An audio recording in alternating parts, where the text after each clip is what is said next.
we can roughly see the world as divided into experts, elites, and masses. And elites often want to give you the impression that they are relying heavily on expertise to make their decisions. I think that in our current world, I would say basically masses recognize elites who oversee experts who choose details is roughly how the world's organized.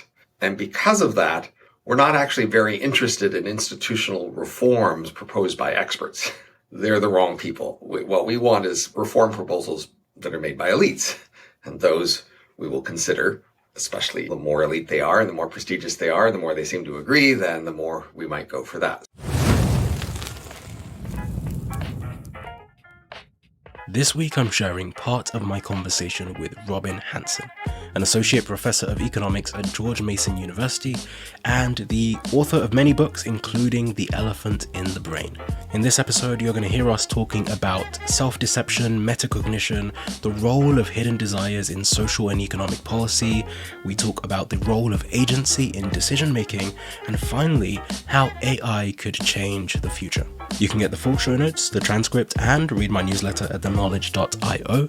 And you can find Robin online on Twitter at Robin Hanson, and you can also pick up all of his books on Amazon and at all good bookstores. If you love this episode, please do share it with a friend, and don't forget to leave a review, particularly if you're listening on Apple Podcasts, because it helps us tremendously to reach other listeners just like you. You mentioned you were thinking about something this morning. Was that specifically about grabby aliens, or what was that? It was just about institution design, which is one of my focuses, and puzzling yet again over why the world doesn't seem very interested. And that's one of the things that pushed me to think about the sacred and about experts versus elites. And so I've just, in the last few years, just repeatedly tried to come at that question in different directions to try to go, why can't I get people interested in these things? Sure. Does this interface with some of what you talked about in The Elephant in the Brain? I think so. That was one of my rationales for Elephant in the Brain. So I basically started out as an engineer, went into physics, then did philosophy of science in school, and then did computer research for 9 years, and eventually went into social science and realized that there was all these big ways social institutions could change, and that people are just not very interested in that. And so The Elephant in the Brain is one of my attempts to make sense of that, to say that with respect to many of these familiar institutions, one explanation that people aren't interested in reforms is the reforms are targeting the wrong thing. People have other reasons that they're not admitting to for why they go to the doctor, go to school, etc. And then if your reforms are targeting other things besides what they really care about, then that's one explanation for why many of our reform proposals seem uninteresting. Yeah. And you talked in the book about this idea of just self-deception and the many ways that that can manifest in our lives, from when we say alcohol is illegal, but if you see people with a bottle in a brown paper bag outside and no one arrests them, even though you probably know it's alcohol, that's an example of the way that we can kind of deceive ourselves. And very often we might say, this is one thing that we want, or this is an ideal that we believe in, and then we actually behave in a way that's inconsistent with that. And people are only modestly interested in that fact, which is a big puzzle. So hundreds of thousands of us social scientists out there trying to understand the world. And if you realize that we had this really huge blind spot because we were just looking away from something that was really central, you might think everybody would go, oh, wow, that's why we haven't been able to understand. That's what's been in the way. We were just looking away from this big important thing. And I think we persuade most readers of Elephant in the Brain that, in fact, we have shown that there are many of these hidden motives and they are important for big areas of our lives. And yet people go, oh, okay, thank you very much. And they want to go on to other things, and they don't want to think about it that much more. They don't want to pursue it more. They don't want to apply that same concept to more areas of life to understand more things. They're embarrassed and find it a little tawdry and would rather go somewhere else. Sure. Maybe taking a step back, you've kind of talked around it a bit, but what was the thesis going into this book? I'm interested to know if you already had the conclusions in mind before you started writing it, or was there a process of some discovery as you were going through that? So the time order is that I was a social scientist learning standard social science and coming across puzzles of things that just didn't make as much sense. So, for example, I did a 2-year health policy postdoc. And I came into that with a strong background in economic theory, And I assumed that theorists were right about the usual obvious motivation for medicine, which is, you get sick and they can help you get well and they have some expertise and it's expensive. And pretty much all economic theorists just assume that and think it's pretty obvious. And then you go study the details of health policy and you find there's just all these weird things that don't make sense from that point of view. That was the first place I said, well, what if our motive behind medicine was something other than what we say? I postulated our motive there is to show that we care about each other. And that's really what's going on. And I found that you could explain a lot of things with that. And then that let me think about that same hypothesis for other things. And so then over the years, I had this open mind to say, well, for other puzzles we come across, like in education, maybe what's going on there is just different than what we say. And so over years, I collected many such examples of ways you could understand other things. And then my co-author approached me and said, let's write a book. And he was a very good co-author, and so that's what made the book happen. The book is a sort of a summary of a lifetime of accumulation of realizing that you can understand a lot of puzzles if only you will assume that people are wrong about why they're doing things. Just that one thing. You don't need any sort of complicated game theory or subtler behavioral analysis or maybe subtler technology. People are stretching for all sorts of different ways to explain these things, but a very simple way is you're just doing it for a different reason than you say. Right. But I've heard you mention in the past that, okay, you say this book is not strictly a psychology book and definitely not a self-help book. And there's this idea that in some way evolution has designed or directed us to hide some of these things. And there might be various reasons in which it might be either a self-protection mechanism or a way in which to, well, actually, I don't know. Maybe you can frame some suggestion, but I'm interested in what you think about knowing this now. First of all, does it change how we actually think about the way that we think? And should it? Is there anything that we should change having this knowledge? Well, first of all, I have to admit, as you indicated, we're built not to know this stuff. And so if, your designer is right about your interests, then it's not in your interest to know this stuff. So you're better off looking the other way and forgetting it, which you're actually pretty capable of doing. But there are plausibly some people in our world for whom this is their topic. This is their area of expertise, and they should learn this stuff, even if evolution thought otherwise. So that might be, say, managers or salespeople who really especially need to understand the motivations of other people. It might be nerds who are just especially unskilled otherwise. And it might be social scientists and policymakers who say their job is to figure out how to rearrange the world so that we're all better off. And they can't do that if they misunderstand the world in a deep, big way. So that's the claim, is that at least those people should be paying attention to this, but maybe they aren't. Maybe they don't want to. So basically, it could also be true that for most researchers, our motives are also not what we say. We put on this pretense of trying to help the world rearrange, find better policies that will promote a great many things. And in fact, we're not doing that. We're basically trying to be impressive, trying to let people affiliate with other people who have high status and impressiveness. And we don't actually care what's true about the world. And therefore, we often want to pander to preconceptions and delusions if that's what makes us look impressive and gets people to affiliate with us and allows people to achieve their ends through us. Yeah. I definitely agree. And I was just thinking, as you were saying that, about, so on one level, there is how we think about ourselves and the way that we act within the world and the extent to which we might be deluding ourselves unintentionally or intentionally. But then I also think about the dynamics between people, maybe in two different scenarios. One, just socially in general, where very frequently it actually might be beneficial to lie or to intentionally mask what we truly think or mask the hidden reasons behind why we do something. And you see so many acts of this in daily life, a lot of deference where you do something, I invite a friend to dinner because you invited me to dinner and not because I actually want you to come to my house or something like that. And there are a lot of social dynamics in which we do things where it is intentionally deceptive, but then also sometimes maybe unintentionally. And then on the other side, I think in terms of, as you have mentioned in the past, how we interact with institutions and with power, and this idea that if we have this duplicity in our own minds about how we think about things, but then we're also maybe electing people to act on our behalf who have their own internal duplicity, then you kind of have a principal agent problem, which is inherent before they have even done anything about their own incentives.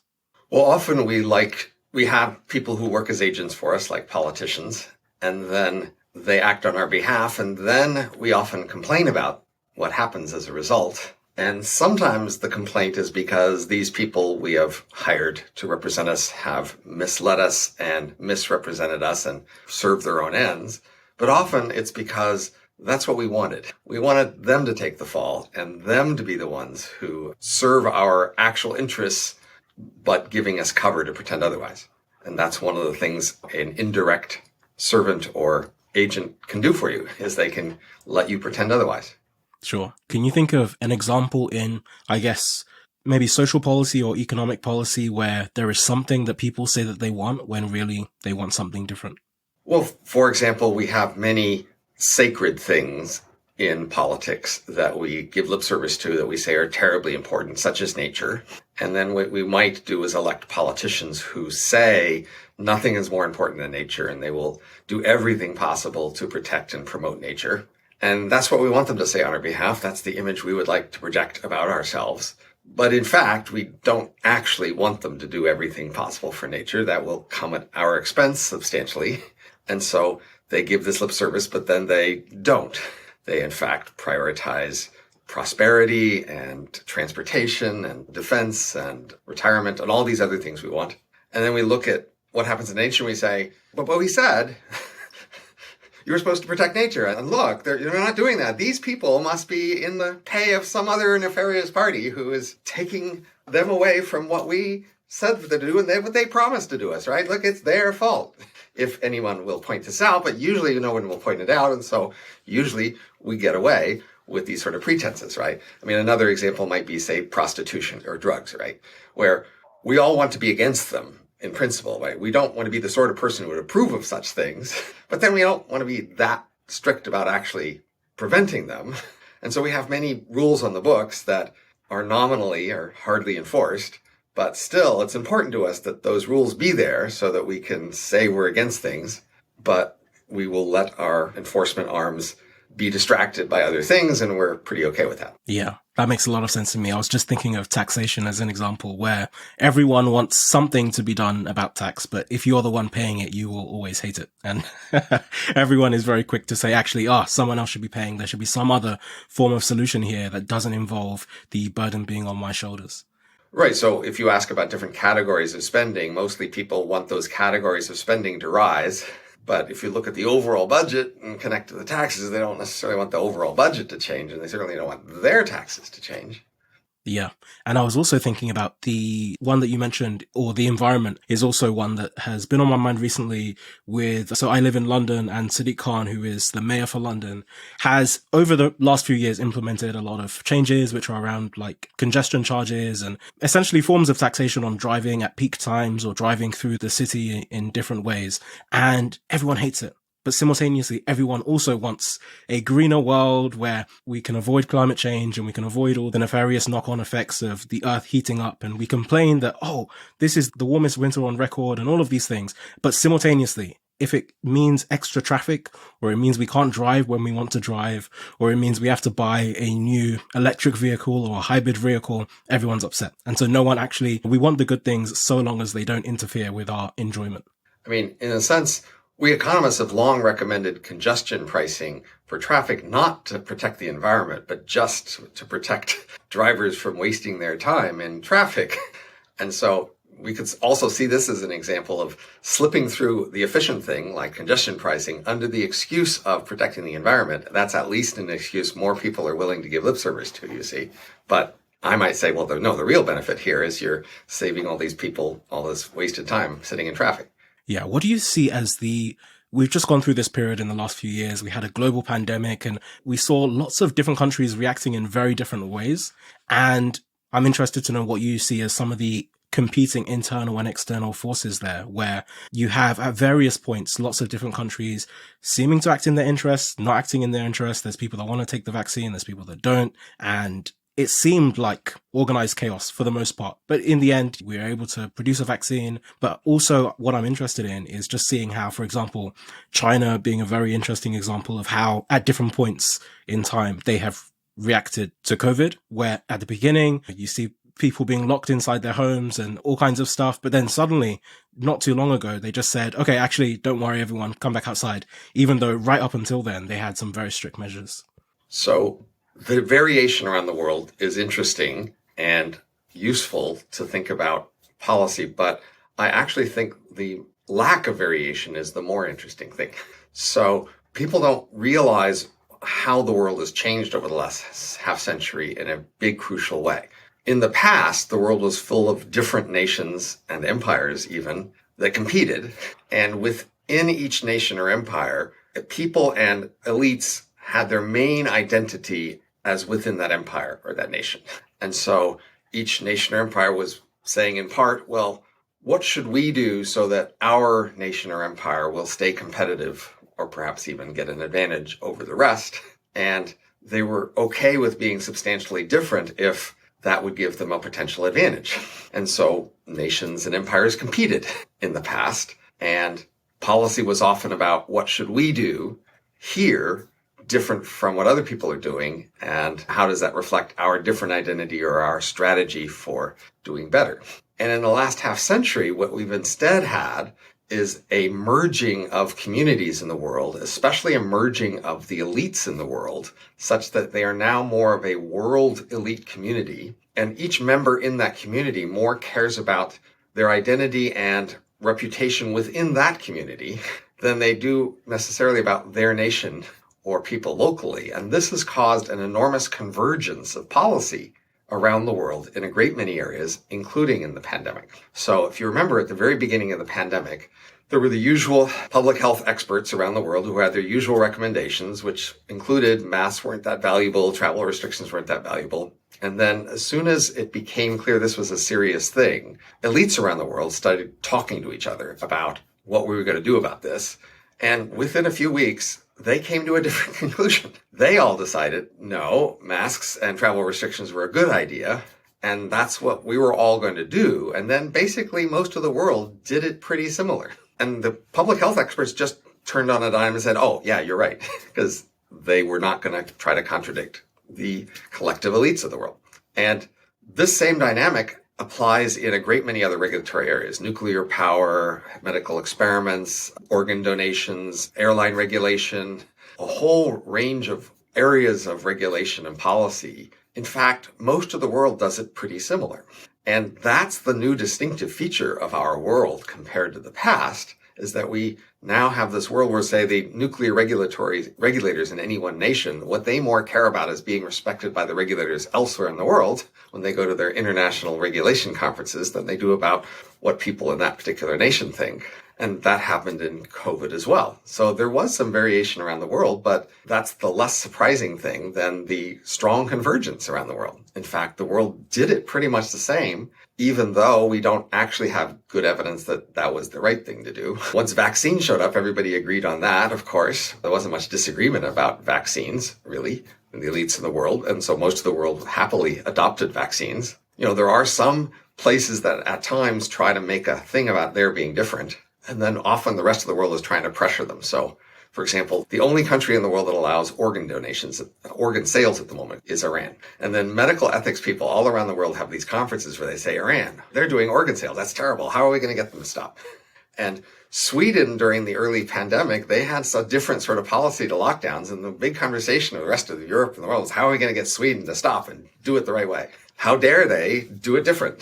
And that's more the main dynamic in the world today, is a large consensus and a few people deviating, and then the attempt to pressure those deviants to do the right thing and do it like everybody else. So that says we're in this new world of an integrated world community of elites who mainly have some convergence and reputation within that community, such that whatever they decide is what most everybody's going to do. It's not because of a world government.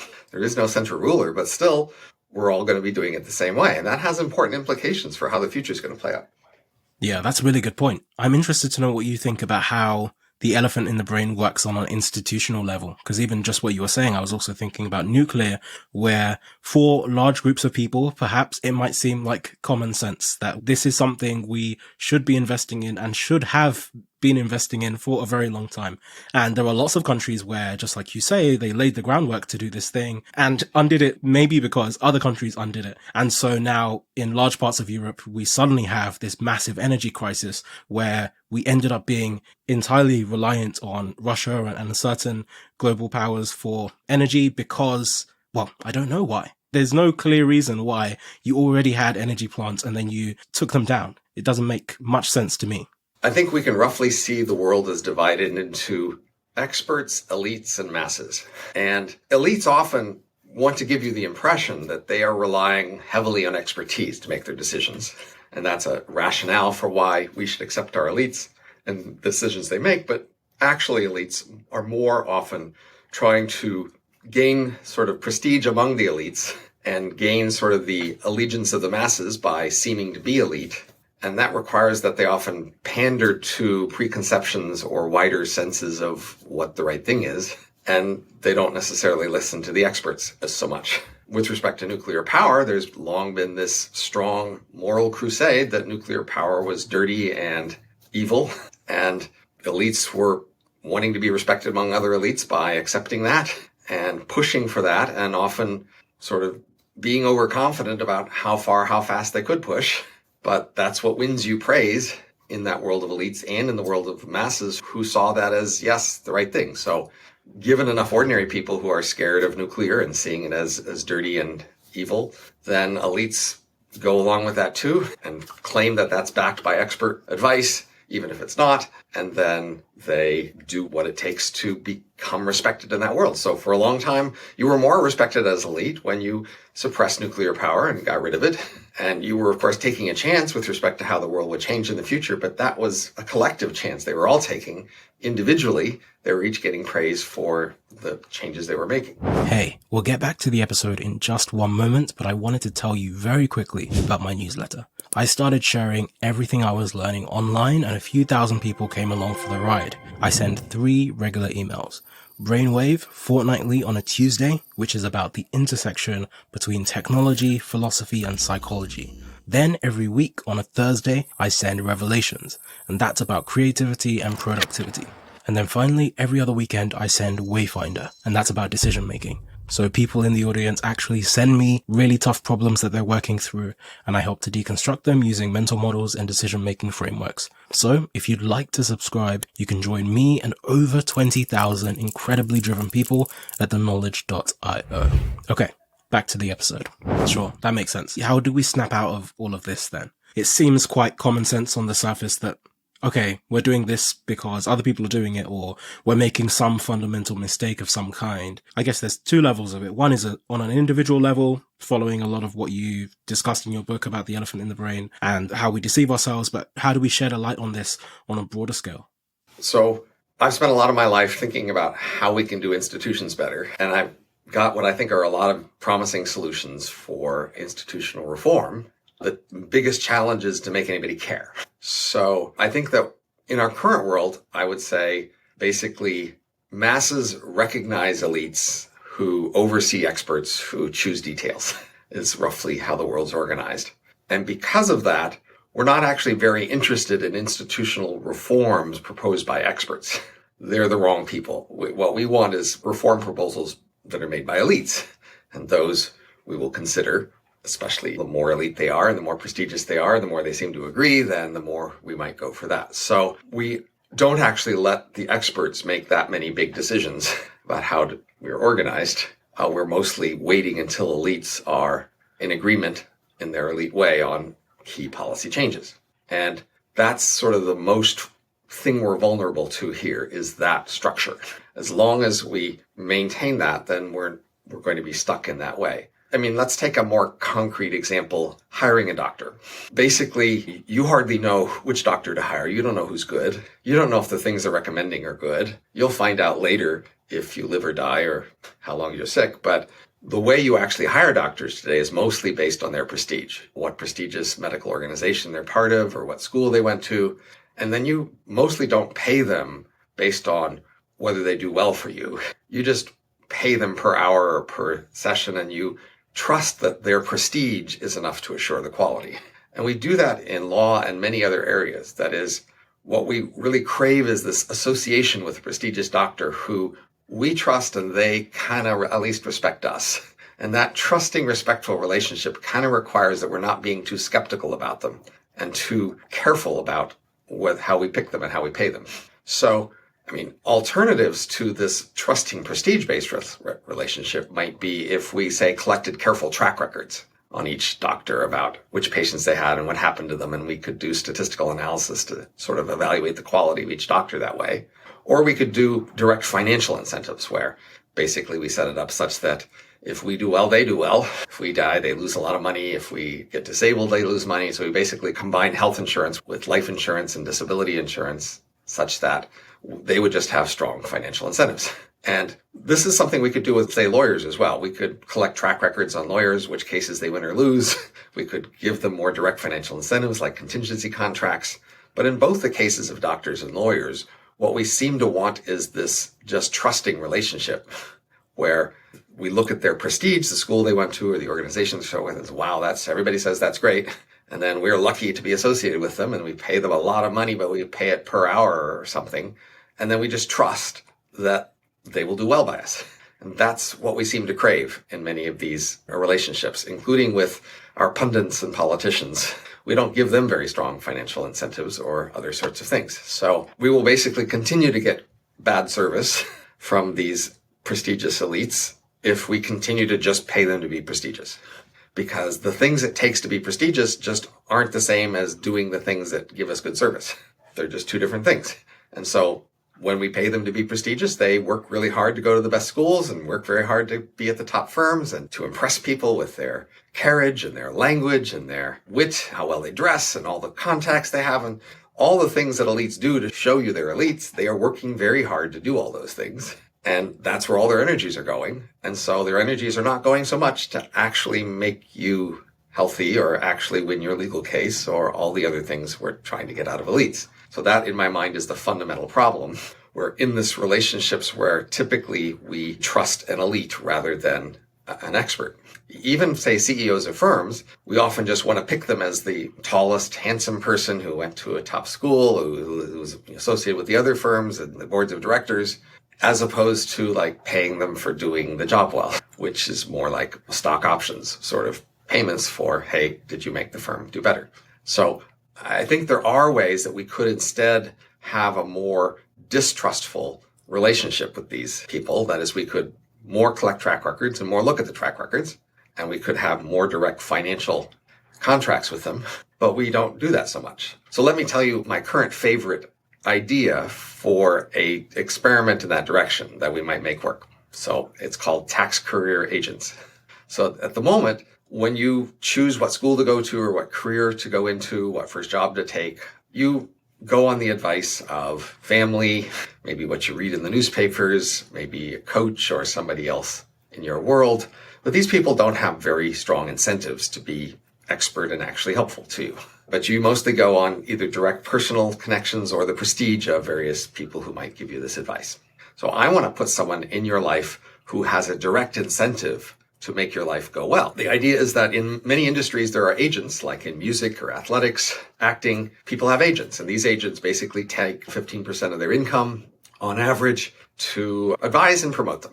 And in these industries, it's essential to have an agent, and people don't too much begrudge that 15% of their income being paid for these agents who do this advice and promotion. And those people can then believe that they have an expert who has their interest in mind, because they do well, then this agent does well, to tell them which jobs to take, which skills to collect, things like that. But in most of the rest of the economy, we don't have agents, because we are mostly thinking, I don't want to give up 15% of my income for somebody who's going to advise me remotely. That just sounds like too much. So the idea here is that, in fact, all of us already have an agent who on average collects 22% of our income. And this agent is doing a bad job. And so the key proposal is just to transfer this agent role to somebody else who will do a better job with it. And you might think, well, who is this agent already? And that's the government taking 22% of your income on average for taxes. So in principle, since the government already takes a big chunk of your income, they already should be wanting to advise and promote you, right? They should be wanting to tell you what school to go to or what job to take or what training to get, but they don't. So My proposal is to transfer that role to somebody else. So at the moment, when the government spends more than they take in, they borrow money. And borrowing money is a way of taking future tax revenue and converting it into current tax revenue, because later off, you're going to have to pay off the loans that you got, but now you get the money up front. Well, we're going to do a substitute for that. Instead of borrowing money, we're going to create a tax career agent for, say, you by auctioning off the right to get your future tax revenue. So every year you write a check to the government and so much money. That check could be diverted to somebody else. And somebody else every year could get that check. And we could have an auction where we say, who wants to buy that stream of payments? And whoever wins that auction pays a big amount of money up front, and that's the money that goes to the government. And they get that money now instead of your money in the future. But now whoever wins this auction is your tax career agent. They now have your interest. They paid maybe $500,000 for the right to get all your future tax revenue. And now they're going to get a percentage of your income in the future. And now they want to advise and promote you. And instead of being based on prestige, this is based on their interest or aligned with yours. You know, they want this. That is, not only do they want this, among all the people who could have won this auction, they were the one willing to pay the most. That is, they had the strongest belief and confidence that they could help you have a better life, at least in terms of money. And this is a proposal I have. And the key thing to notice about it is that nobody loses relative to the status quo, right? The government, they get their money up front instead of later, like they do when they borrow. They're fine. You're just as well off as you were. Now you have this agent who you could ignore if you want to. They have no powers over you other than to advise or promote you. And then this agent, they're okay with it because they bid to be in this auction to be the agent. They chose to be the agent. So on average, they've got to expect to benefit. So nobody loses. This is an example of what I hope to do elsewhere in our lives, which is to replace bad, prestigious advice with incentivized advisors who got into that role by paying the most to be there and having a direct financial incentives to do well by you. And so we could do that for lawyers and for doctors and for even our politicians. Wow, that's really interesting. That's a very interesting idea. I wonder what you think about, so I was just speaking with Garrett Jones, who I think was a colleague of yours, and he talks a lot about the idea of IQ and IQ distribution. I'm interested in this idea that you have of tax career agents. Do you think there's an extent to which it might create some form of stratification where you get a separation of companies that really would bid a lot more for maybe higher IQ or higher status people, and then maybe be less willing to make that bet on lower skilled or lower IQ people?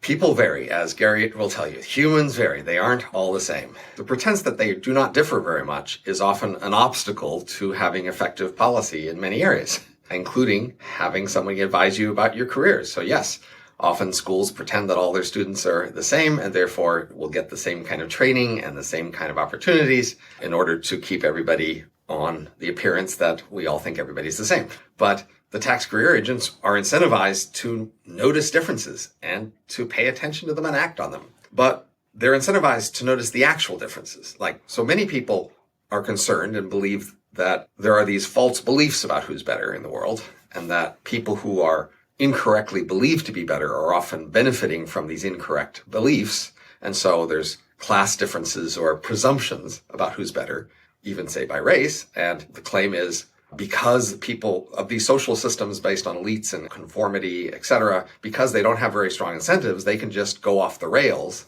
and say, if everybody believes that tall people are better, then tall people get better jobs and better grades, etc., and that therefore we need to restrain those processes to prevent those beliefs from being enacted because they could just be so wrong. And they could be quite wrong when the people making the choices are mainly because of their prestige, not because they're making good judgments. For example, the people at a school deciding who to admit as students there, if they're basically there based on their prestige and the perception of other people that they're prestigious people, they may not do a very good job of deciding who to admit to the school. They may just go along with everybody's prejudices about who's better. But if you have parties who have a direct, strong financial incentive to figure out who's better how, then I'm more going to believe that if they actually come to decide that someone is better, then they are actually better. So notice in sports, say, or music, sports and music agents do not believe all of their clients are equally skilled.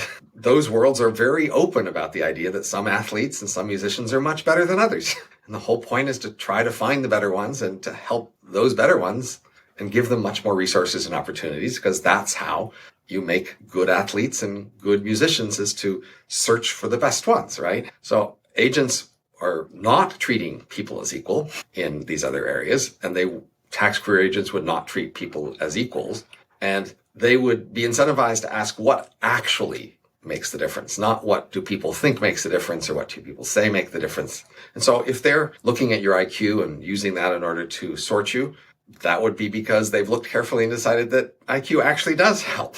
Just like, again, athletes, agents, or musician agents, they are trying really hard to figure out which of these people are actually the better ones. And they aren't going to just look at something superficial like how tall you are. They're going to be trying to do as careful an assessment as they can. And so it's a long answer to say, yes, of course, they will treat people different. That's what we want. But it's not all a zero-sum thing, like some people win and some people lose. A big part of what tax career agents would do different is figure out, well, for you, what kind of a life would go best for you? Not send everybody down the same path, but to pay a lot of attention to your differences. And if you can convince them that you don't like them and you'd rather they went away, then they're going to probably sell this role to somebody else who you like better. That is, if you say, I like this person and I'm willing to listen to this person's advice, but not your advice, then they're going to find a way to make a deal to transfer this asset to someone who you would listen to more, because that asset is worth more to that person. Fair. Okay, that makes a lot of sense. And I guess the benefit for the government is the receivables that they get. And just like you're saying, really, the stratification you might end up with between different types of people is equal to the very good analogy that you gave of musicians and their agents, where the best musicians in the world have the best agents in the world, which would be the analog of the biggest companies. And then maybe a musician that's up and coming might just have a local agent, which would be the same as maybe a smaller company that might have been willing to pay an equitable payment. But it's still much better than not having any agent. So that's the status quo. Most everyone has no agent whatsoever. And they're going with family advice or their teacher or coach or something, or the sales pitches being made to them by schools or jobs. They don't have an agent there who's more experienced than them to help them make these choices. But again, at the highest level here is the current situation we're in is in many areas of our life, we go with prestige as our key way to decide who we listen to and who we associate with. And we don't ask the track records of those people. We don't give them very strong incentives. We just fundamentally rely on prestige. And that goes wrong in a lot of areas. And my proposal is to swap those prestige-based mechanisms with more direct mechanisms. But the question is, can I convince people to do that? Because basically this is a hidden motive issue. I think people fundamentally really just crave this association with prestige, but they don't want to admit it that way. They'd rather say, oh, I think prestige is a good indicator of quality. And so they use this excuse in their mind that they believe that the most prestigious doctor is the best doctor, the most prestigious lawyer is the best lawyer, the most prestigious school is the best school for you. Once they believe that, then they don't believe they need another mechanism to induce effort and quality, because they think they've got it. Prestige is it. Yeah. But also, I think the additional part is not just how quickly you can convince them, but also if you can convince them before it ends up being replaced to some extent by AI. Because that's the other thing that's in my mind now, where I would love to know what you think about. We were just talking about some of the biases in the way that we select, right? And some of the biases and the misattributions that we make when we're trying to pick, okay, what should people do? How should people live? Etc., etc. And how it might be a better solution for some companies to do that if they have the right financial incentive. But then also, it's very easy to imagine a world where AI that's already available right now, people are already playing with the idea of how you could have AI therapists and you could ask AI your questions and AI could tell you what you should do with your career and what you should do with your life. But there is a potential risk in the extent to which we could bake in a lot of the misconceptions that we have into AI. And I'd love to know what you think about that. Does AI reach a point where all of our negative biases and all of our mistakes get skimmed out because the AI is so good that it can actually just think without the negative aspects that we put into it? Or are we still constrained by some of the engineering factors? When you buy an AI or when you listen to an AI, the issues are pretty similar to when you listen to humans. If you decide that the Google AI is the one you're going to listen to just because Google is the most prestigious, then the Google people are mainly working to convince you they're prestigious, and they're not working to make sure the advice their AI gives you is actually good advice, because that's not what you're picking them on. So in that case, the advice may well be biased, because not just because they were basing it on prior data or humans, but because you didn't make them make it unbiased. That is, the way that you choose your suppliers is a primary determinant of how biased they are. If you choose them on the basis of prestige, then they will be prestigious, and I can't assure you of much else other than that they will be prestigious. If you choose them on the basis of accuracy, and that they are rewarded for accuracy such that if they are more accurate, then you're more likely to buy them, then that accuracy pressure is what would drive away the biases, because by being less biased, they would be more accurate. But there is the danger that people will choose the AI based on prestige. If everybody else is buying this AI, then they'll buy this AI, and then they will listen to its advice because it's the prestigious source, in the same way they do with doctors, lawyers, and politicians, just believing them on the basis of their prestige. It's the same issue there with respect to the AI as with respect to the humans. What's the basis on which you're selecting them? And that affects what's the basis of their advice they give to you. Now, I actually think you still have a long way to go on the AI. They're not about to take over everything. So let me tell you my personal story. Back in 1984, I left my graduate program in Chicago I've been studying physics and philosophy of science, and went out to Silicon Valley to try to work in AI because I had heard of all these news articles in the previous few years talking about how AI was about to take over everything. And I had to get in there before it was too late, before all the jobs were gone and AI did everything. That was my last chance to sort of be part of making something happen. And of course, I was very wrong. But I've since learned that every decade or so, for a long time, we've had these bursts of concern about AI where people say, look at this new demo. Look how much more impressive this new demo is than all the demos we've had before. They're able to do something fundamentally they couldn't do before. And they've said, could this be it? Are we about to have the machines take over all the jobs? Again, this isn't a new thing. Every decade for a long time, even going back centuries, people have had these bursts of concerns where people were really impressed by new machines and new automation and computers, et cetera, and said, wow, are these things about to take over all the jobs soon? And every time we've been just really wrong. And so the key lesson I think to draw is we're just really bad at judging that distance between the latest impressive demo and what it would take to automate most everything. And most likely we're still a long way away from that, because even these most recent impressive machines, they're still can't do most everything. Most of the jobs we have in the economy, these machines just can't do. I mean, they can do some impressive tasks that other previous machines couldn't do, but they are not up to the task of replacing most jobs. And I think it'll be many decades, at least. So you've got a lot of time to have a career and to have a life and slowly see AI get better and slowly see jobs get automated. But I wouldn't worry about it all being gone very soon. How do we get better at measuring that distance though? Because I think there's also an extent to which, it's a bit of the boy who cried wolf syndrome where you hear it so many times, you start to ignore it, you start to tune it out. But there is also the effect of each iteration is actually functionally getting better. And sometimes each iteration is multiples better than the last. Just like you were saying, I remember probably also about 10 or so years ago when we had Google Glass and people were like, oh my gosh, VR is going to take over everything. And that went nowhere at the time. I went to the Sony offices in London and I was testing some VR stuff. I don't even know what happened to that. I've never owned one. And that was 10 years ago. But now, it is so much better than what we saw then. And actually, it could be the case that within that time, we've had enough iteration that it becomes functionally useful and it does maybe start to change the old paradigm. So do you think, the two-part question. One is how do we get better at managing that distance so that we don't just keep assuming that it's never going to happen? But then also, do you think there's an extent to which you knock on the door until it breaks and then actually we do cross over into a period that ends up being drastically different from the time that we had before? So there's a chain of causation. At the end of the chain is actual economic activity, like jobs change, products change, money changes, right? And so the thing you're most worried about is people losing their jobs, people losing wages, the economy slowing down or growing up. Those are the fundamental things. So if you track that, you'll be tracking the thing you most care about. And that's been pretty steady for a long time. The next step behind that is what we might call automation, the points at which a human doing a job is swapped for a machine doing a job. So that's the next step back in the causal chain. And then behind that is maybe innovation in how to automate a job, that is demonstrations of particular attempts to automate jobs, say by startup companies that are trying to spread their products. so that more people will adopt a particular practice to automate jobs. And then behind that would be more research conceptions of general techniques of how to do computer things differently.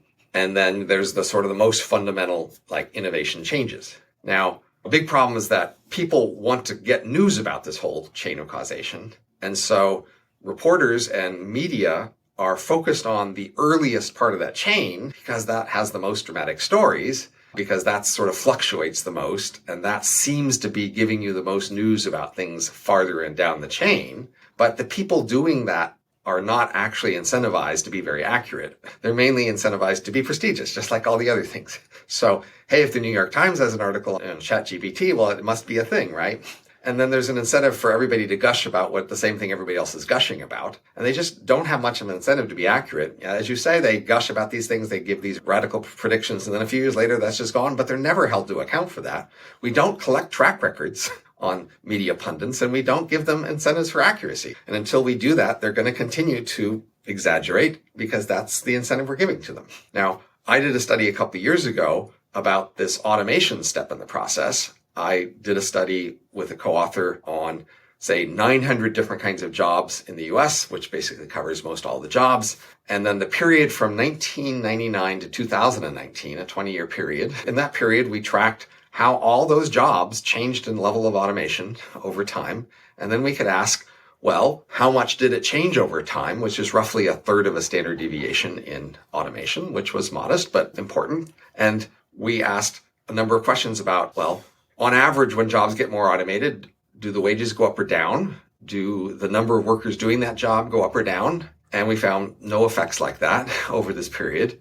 And then we asked, in this 20-year period, did the kind of things that predicts which jobs get automated change? Was there a revolution or change in the nature of automation over this 20-year period? And we found none, no change whatsoever in the nature of automation. So steady change, modest change, no net effect on number of workers or wages, no change in the nature of automation. That tells you that at this more fundamental process, we just have relatively steady change, and that's what you should expect into the future. What you see way behind in the chain of causation is you see fundamental research ideas of how to do things differently, but the key point is those things hardly affect yet actual automation. Most actual automation is just not much affected by them. Most automation is very mundane sorts of things. If you look at actual firms, etc., they are very simple machines who do very simple things because that's in fact what is actually the most useful in most of the world. So you have to see the difference between if you're just working in an ordinary store or ordinary office building or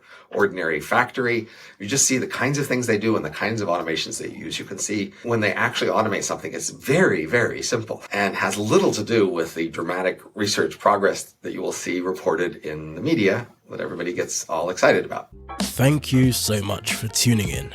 Please do stay tuned for more. Don't forget to rate, review, and subscribe. It really helps the podcast.